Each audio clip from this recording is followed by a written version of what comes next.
Chapter 17. Springtime. The spring, so dear to all creatures, young and old, came at last, and before the first few days of it had gone, the king rode through its budding valleys to see his little daughter.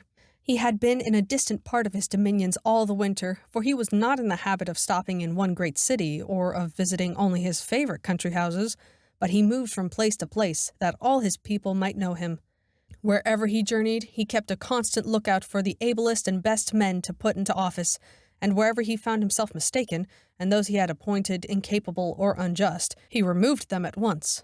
Hence you see it was his care of the people that kept him from seeing his princess so often as he would have liked. You may wonder why he did not take her about with him, but there were several reasons against his doing so, and I suspect her great-great-grandmother had had a principal hand in preventing it.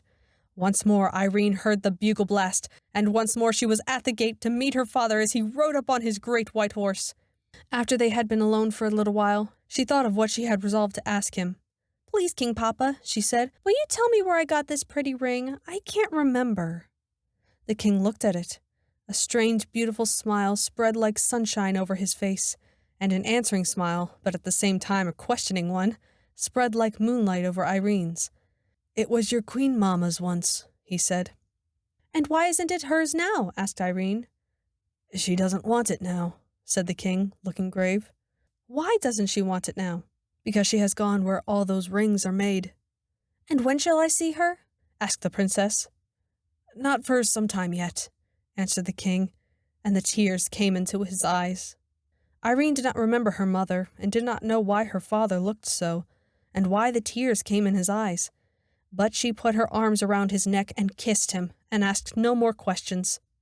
The king was much disturbed on hearing the report of the gentlemen-at-arms concerning the creatures they had seen, and I presume would have taken Irene with him that very day, but for what the presence of the ring on her finger assured him of. About an hour before he left, Irene saw him go up the old stair, and he did not come down again till they were just ready to start, and she thought with herself that he had been up to see the old lady.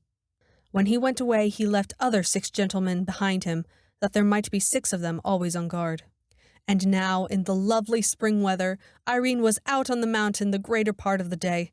In the warmer hollows there were lovely primroses, and not so many of them that she ever got tired of them.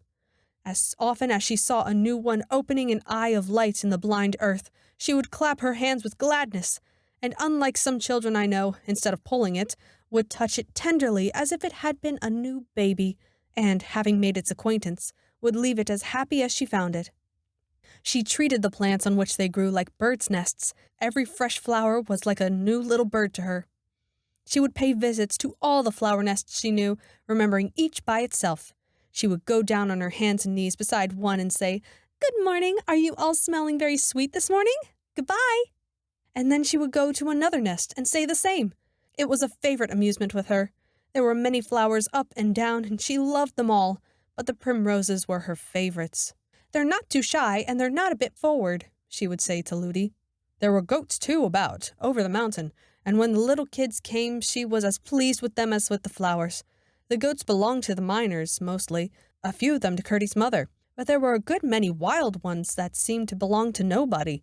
These the goblins counted theirs, and it was upon them partly that they lived. They set snares and dug pits for them, and did not scruple to take what tame ones happened to be caught. But they did not try to steal them in any other manner, because they were afraid of the dogs the hill people kept to watch them, for the knowing dogs always tried to bite their feet. But the goblins had a kind of sheep of their own, very queer creatures, which they drove out to feed at night, and the other goblin creatures were wise enough to keep good watch over them, for they knew they should have their bones by and by.